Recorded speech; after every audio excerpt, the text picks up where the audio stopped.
Hi എല്ലാവർക്കും നമസ്കാരം. Welcome to minister kitchen. അപ്പോൾ ഇന്നത്തേത് ഒരു കപ്പ് ഗോതമ്പ് പൊടി ഉപയോഗിച്ചുകൊണ്ട് എളുപ്പത്തിൽ റെഡിയാക്കി എടുക്കാൻ പറ്റാവുന്ന നല്ല ചൂടൻ കുട്ടി കുട്ടി സ്നാക്സിൻ്റെ റെസിപ്പി കേട്ടോ. നമ്മുടെ അടുക്കളയിലൊക്കെ എപ്പോഴും സ്ഥിരമായിട്ട് കാണുന്ന ചെറിയ ചെറിയ ചേരുവകൾ മാത്രം മതിയാവും നമുക്ക് ഈ സ്നാക്സ് റെഡിയാക്കി എടുക്കാനായിട്ട്. എളുപ്പത്തിൽ ചെയ്തെടുക്കാനും പറ്റും. കഴിക്കുമ്പോൾ ഒരുപാടങ്ങ് തണുത്ത് പോകാതെ ഒരു ചെറു ചൂടോടുകൂടി കഴിക്കുകയാണെന്നുണ്ടെങ്കിൽ അടിപൊളിയായിരിക്കും. അപ്പോൾ മിസ് ചെയ്യാതെ എല്ലാവരും ട്രൈ ചെയ്ത് നോക്കുക. കമൻസൊക്കെ ആണെന്നുണ്ടെങ്കിലും മറക്കാതെ അറിയിക്കുക കേട്ടോ. നമുക്ക് പോയിട്ട് തന്നെ സമയം കളയാതെ കണ്ടു നോക്കിയാലോ എങ്ങനെ നമ്മുടെ ഈ സ്നാക്സ് റെഡിയാക്കി എടുക്കുന്നതെന്ന്.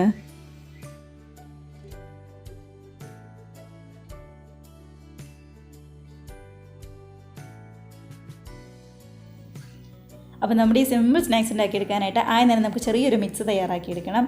അപ്പോൾ അതിനായിട്ട് ഞാനിവിടെ ഒരു ബൗളിലേക്ക് 1 കപ്പ് ഗോതമ്പ് പൊടിയാണ് ചേർത്ത് കൊടുക്കുന്നത്. ഇത് 250 ml കപ്പിന് 1 കപ്പാട്ടോ എടുത്തിരിക്കുന്നത്. ഇത് മതിയാവും. ഒരു പ്ലേറ്റ് നിറയെ സ്നാക്സ് നമുക്ക് കിട്ടും. അപ്പോൾ 1 കപ്പ് ഗോതമ്പ് പൊടി ചേർത്ത് കൊടുത്തിട്ടുണ്ട്.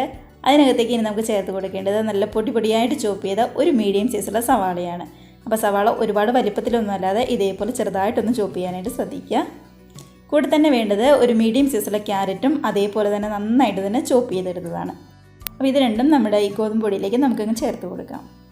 കൂടെ തന്നെ വേണ്ടത് എരിവിനാവശ്യമായിട്ടുള്ള 2 പച്ചമുളകും അതേപോലെ തന്നെ മീഡിയം സൈസുള്ള ഒരു ചെറിയൊരു കഷ്ണം ഇഞ്ചി ചെറുതായിട്ടൊന്ന് ചോപ്പ് ചെയ്തെടുത്തതാണ്. അപ്പോൾ ഇഞ്ചിയൊക്കെ തീരെ പൊടിയായിട്ട് കട്ട് ചെയ്യുകയായിരിക്കും കുറച്ചും കൂടി നല്ലത്. അപ്പോഴായിരിക്കും ചെറുതായിട്ടൊന്ന് കടിക്കാനും കൂടി കിട്ടുന്നത്. കൂടെ തന്നെ നമുക്ക് ഇതിനകത്തേക്ക് ഒരു 2 തണ്ട് കറിവേപ്പിലയും കൂടി ചേർത്ത് കൊടുക്കുന്നുണ്ട്. അപ്പോൾ കറിവേപ്പിലയൊക്കെ അരിയുമ്പോൾ തീരെ പൊടിയായിട്ട് വേണം കട്ട് ചെയ്യാനായിട്ട്. ഇനി ഇതിലേക്ക് ചേർത്ത് കൊടുക്കേണ്ടത് നമ്മുടെ ചില്ലി ഫ്ലേക്സ് ആണ്. നമ്മുടെ വറ്റൽമുളക് നല്ലതുപോലെ ചതച്ചെടുത്തത്. അതും 1 ടീസ്പൂണിൻ്റെ അടുത്തേക്ക് തന്നെ നമ്മൾ എടുത്തിട്ടുണ്ട്. ഒരുപാട് എരിവൊന്നുമില്ല, പക്ഷെ കാണാനാണെങ്കിലും നല്ലൊരു ഭംഗിയൊക്കെ ഉണ്ടാകും ഫ്രൈ ചെയ്ത് വരുമ്പോൾ. കൂടെ തന്നെ ഒരു 1/2 ടീസ്പൂണിൻ്റെ അടുത്തേക്ക് ജീരകവും കൂടി നമുക്ക് ചേർത്ത് കൊടുക്കാം. വലിയ ജീരകമല്ല, ചെറിയ ജീരകം ഉണ്ടല്ലോ, അതാണ് ചേർക്കുന്നത്. അപ്പോൾ ഇനി നമുക്ക് നല്ലതുപോലെ ഒന്ന് മിക്സ് ചെയ്തെടുക്കലാണ് ചെയ്യേണ്ടത്. അപ്പോൾ വെള്ളം ഉപയോഗിച്ചല്ല, മറിച്ചത് ഇതേപോലെ നല്ല കട്ട തൈര് 1 കപ്പ് കട്ട തൈര് ഉപയോഗിച്ചിട്ടാണ് നമ്മൾ മിക്സ് ചെയ്തെടുക്കുന്നത്. അപ്പോൾ 1 കപ്പ് ഗോതമ്പ് പൊടിക്ക് 1 കപ്പ് തന്നെ കട്ട തൈര് വേണം എടുക്കാനായിട്ട്. ഇതിപ്പോൾ ഒരുപാട് പുളിയൊന്നുമില്ലാത്ത തൈരാണ് ഞാനിപ്പോൾ എടുത്തിരിക്കുന്നത്. അപ്പോൾ ഇനി ഇതിലേക്ക് ആവശ്യത്തിന് ഉപ്പും കൂടി ചേർത്ത് കൈ വെച്ച് തന്നെ നല്ലതുപോലെ നമുക്കൊന്ന് മിക്സ് ചെയ്തെടുക്കാം. ഇനിയിപ്പോൾ ഒട്ടും തന്നെ വെള്ളം ചേർക്കാതെ കൈ വെച്ച് തന്നെ നല്ലതുപോലെ നമ്മുടെ ഈ തൈരും അതേപോലെ തന്നെ സവാളയും ക്യാരറ്റും ആ ഗോതമ്പ് പൊടിയും എല്ലാം നല്ലതുപോലെ തന്നെ നമുക്കൊന്ന് മിക്സ് ചെയ്തെടുക്കാം. അത് നമ്മളിങ്ങനെ തൈര് ചേർത്ത് കഴിയുമ്പോൾ നല്ല സോഫ്റ്റായിട്ട് അതേപോലെ തന്നെ നമ്മുടെ ഗോതമ്പിൻ്റെ ആ ചൊവ്വയൊന്നുമില്ലാതെ നല്ല ടേസ്റ്റി ആയിട്ട് നമുക്ക് കിട്ടും നമ്മുടെ ഈ സ്നാക്സ്. അതിന് വേണ്ടിയിട്ടാണ്. നന്നായിട്ട് മിക്സാക്കി വെച്ച നമ്മുടെ ഈ കൂട്ടിലേക്ക് ഒരു 1/2 ടീസ്പൂണിൻ്റെ അടുത്തേക്ക് ബേക്കിംഗ് സോഡയും കൂടി നമ്മളങ്ങ് ചേർത്ത് കൊടുക്കുന്നുണ്ട്. അതും കൂടി ചേർത്ത് ഒന്നെങ്കിൽ കൈ വെച്ചോ അല്ലെങ്കിൽ ഇതേപോലെ സ്പൂൺ വെച്ചോ നല്ലതുപോലെ തന്നെ നമുക്കൊന്ന് മിക്സ് ചെയ്തെടുക്കണം. അപ്പോൾ പതുക്കെ ഒന്ന് മിക്സ് ചെയ്താൽ പോരാ, ശരിക്കും ഇങ്ങനെ മിക്സ് ചെയ്തെടുക്കുമ്പോഴാണ് നന്നായിട്ട് സോഫ്റ്റായിട്ട് നമുക്ക് നമ്മുടെ സ്നാക്സ് കിട്ടുന്നത്. അപ്പോൾ കൈ ഉപയോഗിച്ച് തന്നെ മാക്സിമം മിക്സ് ചെയ്യാനായിട്ട് ശ്രമിക്കുക. നല്ലതുപോലെ എല്ലാ ഭാഗത്തേക്കും എത്താൻ ഭാഗത്തിന് മിക്സ് ചെയ്തെടുക്കുക. കണ്ടോ, ഞാനിവിടെ നന്നായിട്ട് തന്നെ മിക്സ് ചെയ്ത് വെച്ചിട്ടുണ്ട്.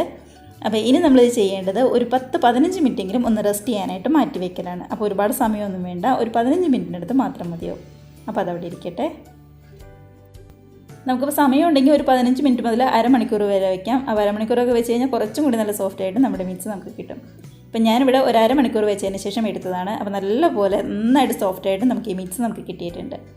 അപ്പോൾ ഇനി നമുക്ക് നേരെ അങ്ങ് ഫ്രൈ ചെയ്തെടുക്കാം. അതിനായിട്ട് ചൂടായ എണ്ണയിലേക്ക് നമ്മുടെ കയ്യിൽ കുറച്ച് എടുത്ത് നമുക്ക് ഈ മിക്സ് എണ്ണയിലേക്ക് ഇട്ട് പൊരിച്ചെടുക്കാം. നമ്മുടെ മിക്സ് ആണെങ്കിലും ഒരുപാട് കട്ടിയൊന്നുമില്ലാതെ നല്ല സോഫ്റ്റ് ആയിട്ട് ഇരിക്കുന്നതുകൊണ്ട് പെട്ടെന്ന് തന്നെ ഇങ്ങ് ഫ്രൈ ആയിട്ട് വരും. അപ്പോൾ എണ്ണ നന്നായിട്ട് ചൂടായതിന് ശേഷം ഗ്യാസ് എപ്പോഴും ഒരു മീഡിയത്തിൽ വേണം വെക്കാനായിട്ട്. ഹൈ ഫ്ലെയിമിൽ ഇട്ട് കഴിഞ്ഞാൽ നന്നായിട്ട് കരിഞ്ഞു പോവുകയും ചെയ്യും. അതേപോലെ തന്നെ ലോ ഫ്ലെയിമിൽ ഇടുകയാണെങ്കിൽ ഒരുപാട് എണ്ണ കുടിക്കുകയും ചെയ്യും. അപ്പോൾ നോക്കി നിന്നിട്ട് വേണം ചെയ്തെടുക്കാനായിട്ട്. ഇപ്പോൾ ആ ചൂടായ എണ്ണയിലേക്ക് നമ്മൾ ഒരു വിധമൊക്കെ ഇട്ട് കൊടുത്തിട്ടുണ്ട്. ഇനി ഒരു വശമൊക്കെ റെഡിയായി കഴിയുമ്പോൾ നമുക്ക് പതുക്കെ ഒന്ന് മറിച്ചിട്ട് കൊടുക്കാം. അപ്പോൾ ഗ്യാസ് മീഡിയത്തിൽ തന്നെ ഇട്ട് റെഡിയാക്കിയാൽ മതി. ഒട്ടും തന്നെ കരിയാതെ എന്നാൽ ഒട്ടും തന്നെ എണ്ണയൊന്നും കുടിക്കാതെ നല്ലതുപോലെ തന്നെ നമുക്ക് കിട്ടും. ഇതാ ഒരു വശമൊക്കെ നല്ലതുപോലെ തന്നെ റെഡിയായി ശരിക്കും ഇങ്ങ് നന്നായിട്ട് പൊങ്ങി വന്നിട്ടുണ്ട്. അപ്പോൾ നമ്മൾ ആ ബേക്കിംഗ് സോഡ അങ്ങനെ ഇട്ട് കൊടുത്തുകൊണ്ടാണ് ഇതേപോലെ നല്ല ഗുണ്ടുമണി പോലെ ഇങ്ങ് പൊങ്ങി വന്നത്. ഇതാ 2 വശം നമുക്ക് റെഡിയായി ശരിക്കും ആ കളറൊക്കെ ഒന്ന് മാറി നല്ല അടിപൊളിയായിട്ട് കിട്ടിയിട്ടുണ്ട്. അപ്പോൾ നമുക്കിത് കോരി എണ്ണയൊക്കെ കളഞ്ഞ് നമുക്കൊരു പാത്രത്തിലേക്ക് മാറ്റി കൊടുക്കാം.